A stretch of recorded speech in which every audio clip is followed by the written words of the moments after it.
Hello, this is Inkemisha and you are watching Inkemisha classes. आज इस video में आप सीखेंगे advanced modal verbs. Modal verbs आपने सीखा होगा, बिल्कुल आसान। Can, could, should, may, might, will, would, need, dare, used to और टू, ये सब आपने सीखा है। लेकिन अब क्या है कि मॉडल वर्ब्स के साथ में हैव का प्रयोग करेंगे और हैव के बाद में हैड का प्रयोग करेंगे, उसके बाद फिर बीन का भी यूज़ करेंगे। क्या मीनिंग होगा? आगे बढ़ने से पहले आप इसके मीनिंग को समझ लीजिए ताकि सभी स्ट्रक्चर्स मॉडल वर्ब्स का बिल्कुल आसान हो जाएगा, क्योंकि मॉडल वर्ब्स स्पोकन और रिटन दोनों में काम आता है और इस पर कमांड करना ज़रूरी है। अगर इस पर कमांड कर लेते हैं तो आपका स्पोकन और रिटन दोनों थोड़ा सा आसान हो जाएगा, क्योंकि मॉडल वर्ब्स बहुत मदद करता है बोलने में और लिखने में।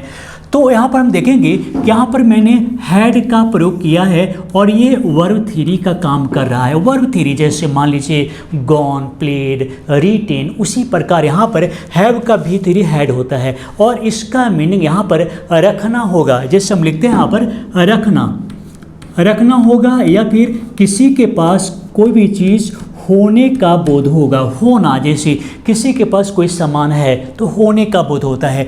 अब देखेंगे यहाँ पर बीन, इसका ये भी वर्ब थ्री है और इसका मतलब होता है होना, बनना या रहना।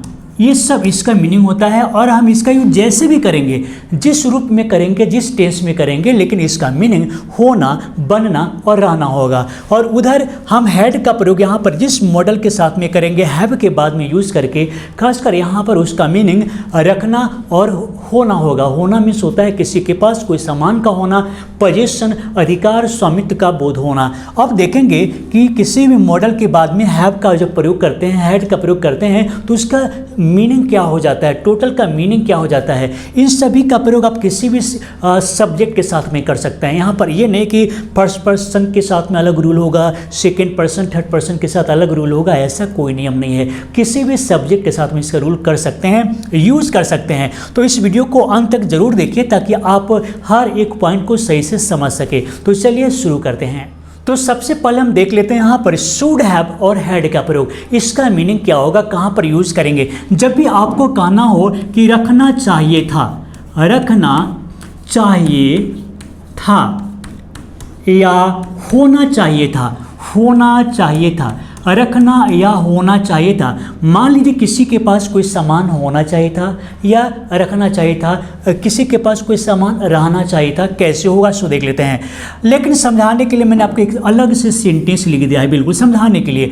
जैसे आप देखेंगे कि हैड जो यहाँ पर है वर्ब थ्री का काम कर रहा है। You should have reached there on time. तुम्हें वहाँ पर समय पर पहुँच जाना चाहिए था, तुम्हें वहाँ समय पर पहुँच जाना चाहिए था। तो जिस प्रकार मैंने रीच्ड का प्रयोग किया है, उसी रूप में अलग अलग जो हेड है वो काम करेगा, मतलब वर्ब थ्री का काम करेगा। जैसे यहाँ पर रीच्ड वर्ब थ्री है, उसी प्रकार हैड भी थ्री है। जैसे और सेंटेंस को देखते चलेंगे। You should have had my contact number. तुम्हारे पास मेरा कॉन्टैक्ट नंबर होना चाहिए था, तुम्हारे पास मेरा contact number, mobile number, phone number होना चाहिए था। उसके बाद you should not have an illegal weapon का मतलब है कि तुम्हारे पास अवैध हथियार, अवैध यानी कि गैर कानूनी हथियार नहीं होना चाहिए था, नहीं होना चाहिए था। उसके बाद देखेंगे should he have had a good job. क्या उसके पास एक अच्छी नौकरी होनी चाहिए थी। किसी के पास कुछ होने का बोध हो रहा है। उसके बाद देखेंगे why should you have had such a friend. और तुम्हारे पास इस तरह का दोस्त, ऐसा फ्रेंड क्यों होना चाहिए था। तो आप समझ गए होंगे कि should have plus we three का मतलब होता है चाहिए था, और हैड का प्रयोग करेंगे तो इसका मतलब है रखना चाहिए था, होना चाहिए था। यहाँ पर देखेंगे शुड हैव प्लस बीन का मतलब है होना चाहिए था, होना या रहना चाहिए था। और इसको हम सेंटेंस ग्रुप में देखेंगे। जैसे you should have been present at the meeting. तुम्हें मीटिंग में उपस्थित रहना चाहिए था, मतलब आपकी उपस्थिति होनी चाहिए थी। उसके बाद she should not have been disloyal. उसे डिसलॉयल का मतलब धोखेबाज, बेवफा नहीं होना चाहिए था। तो होना का मतलब यहाँ पर किसी व्यक्ति के एग्जिस्टेंस के बारे में भी बता रहा है या उसके उपस्थिति के बारे में, उसके गुण के बारे में बताया जा रहा है, क्वालिटी के बारे में बताया जा रहा है। उसके बाद क्या है, should they have been at home during the lockdown, क्या उसे घर पर लॉकडाउन में रहना चाहिए था, घर पर होना चाहिए था। उसके बाद देखेंगे they should not have been corrupt, उन लोगों को बेईमान नहीं रहना चाहिए था, उन लोगों को बेईमान नहीं रहना चाहिए था। उसके बाद देखेंगे हम यहाँ पर Where should we have been at the meeting? Where should we have been at the meeting? हम लोग को मीटिंग में कहाँ होना चाहिए था। तो इस तरीके से आप should have been का मतलब है रहना चाहिए था, होना चाहिए था। been यहाँ पर वर्ब थ्री का काम कर रहा है और इसके बाद हम किसी भी नाउन या एडजेक्टिव का प्रयोग कर सकते हैं।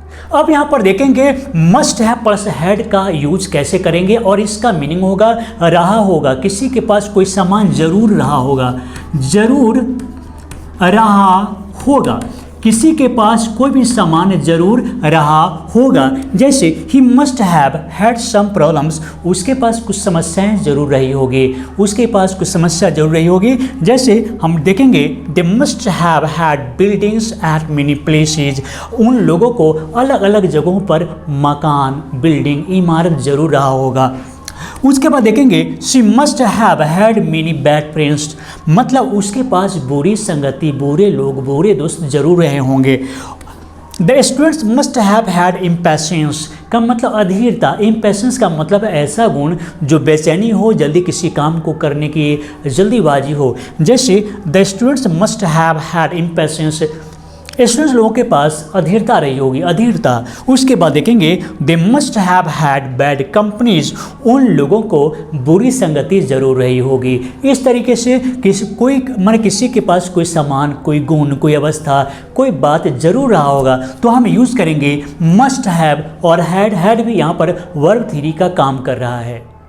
अब यहाँ पर देखेंगे मस्ट हैव के साथ में बीन का प्रयोग करेंगे। बीन यहाँ पर वर्ब थ्री है और इसका मीनिंग होगा जरूर रहा होगा या अवश्य रहा होगा, जरूर रहा होगा या अवश्य हुआ होगा। जैसे they must have been very happy, वे लोग जरूर खुश रहे होंगे, वे लोग जरूर खुश रहे होंगे। You must not have been sad at all, तुम बिल्कुल उदास नहीं रहे होगे। हम पास्ट की बात कर रहे हैं कि तुम उस समय, उस दिन बिल्कुल उदास नहीं रहे होगे।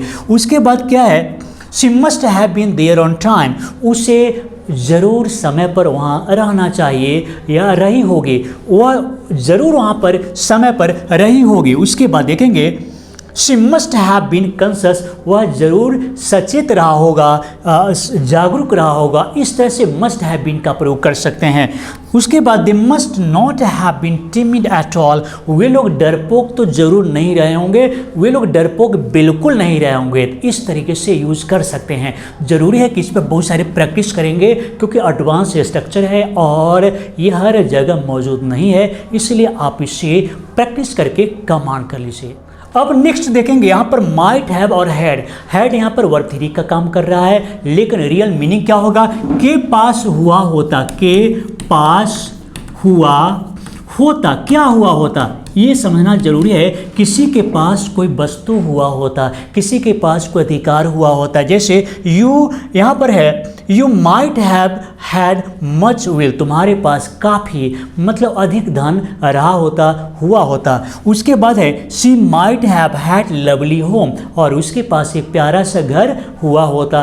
पास्ट की बात है कि पास्ट में उसके पास ऐसा ऐसा चीज़ हुआ होता। उसके बाद देखते हैं दे might have had good job, उन लोगों के पास अच्छी नौकरियां रहा होता, पे हुआ होता। उसके बाद देखेंगे there might not have had poverty anywhere, का मतलब कहीं भी गरीबी नहीं रही होती।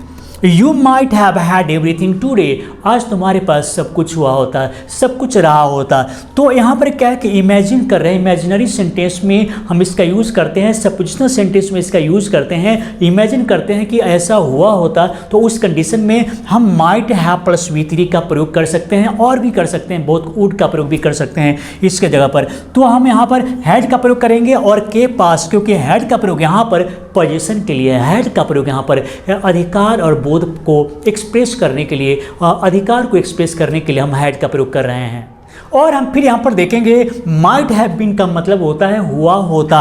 यहाँ पर अवस्था के बारे में बात कर रहे हैं, जैसे हुआ होता, किसी व्यक्ति के बारे में बातचीत चल रही है, जैसे they might have been in a good condition, वे लोग अच्छे हालात में रहे होते, वे लोग अच्छे हालात में रहे होते।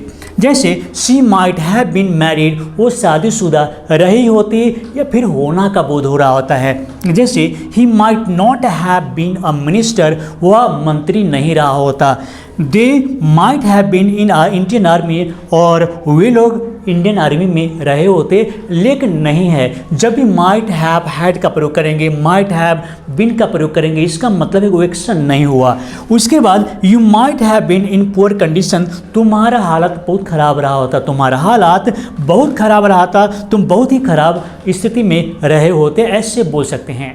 फिर यहाँ पर हम देखेंगे मे हैव हैड का प्रयोग कब करेंगे। हैड यहाँ पर वर्ब 3 का काम कर रहा है, पोजीशन का बोध होगा ही, लेकिन मीनिंग होगा रहा होगा या रखता होगा, रखता होगा, कोई सामान रखता होगा, लेकिन कैसे मीनिंग होगा। जैसे he may have had illegal weapon का मतलब है कि उसके पास अवैध हथियार रहा होगा, वह अवैध हथियार रखता होगा। उसके बाद फिर हम देखेंगे they may have had some problems, उसके साथ कुछ समस्याएं रही होगी, उससे कुछ समस्याएं रही होगी, उन लोगों के पास समस्याएं रही होगी। उसके बाद देखेंगे she may have had some compulsion, और इसका मतलब हुआ कि उससे कुछ मजबूरियां रही होगी। कितना इंपॉर्टेंट है, कैसा यूज होता है, अधिकांश यूज होता है, और इसीलिए सही से समझिए कि उसके पास कुछ मजबूरियां रही होगी।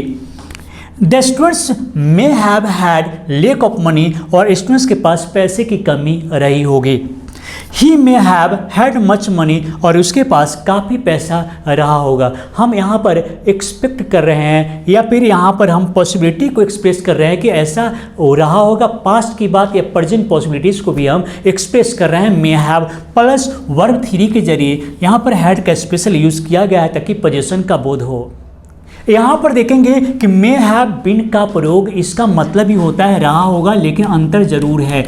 अंतर क्या है, इससे अवस्था का बोध होता है। अगर हम हैड का प्रयोग करते हैं उससे पोजीशन का बोध होगा, अधिकार का, स्वामित्व का बोध होगा, और हम बीन का प्रयोग कर रहे हैं इससे अवस्था का बोध होता है। जैसे he may have been very naughty in his childhood, वह बचपन में बहुत नॉटी रहा होगा, बदमाश रहा होगा। उसके बाद देखेंगे she may have been very lean and thin, वह बहुत पतली दुबली रही होगी।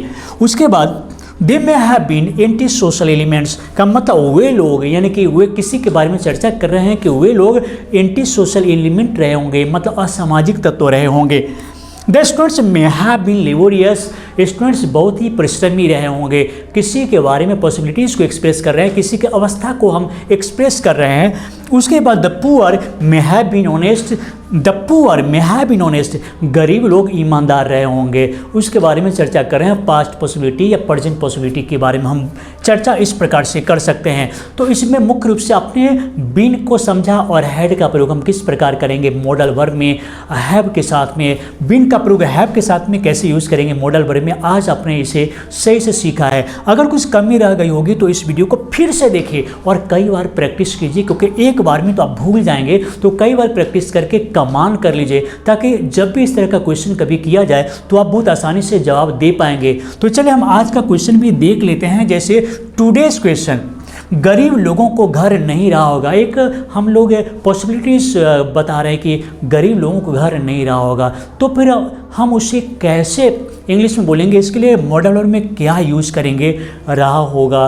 तो देखते हैं कि आपका आंसर कितना सही होगा, क्योंकि कुछ तो एडवांस है, मतलब थोड़ा सा पावर इसमें तो है ही, तो कई लोगों का मिस्टेक हो सकता है। अगर थोड़ा सा भी डाउट हो तो इस वीडियो को फिर से देख करके समझने का प्रयास कीजिए और आंसर बिल्कुल सही कीजिए।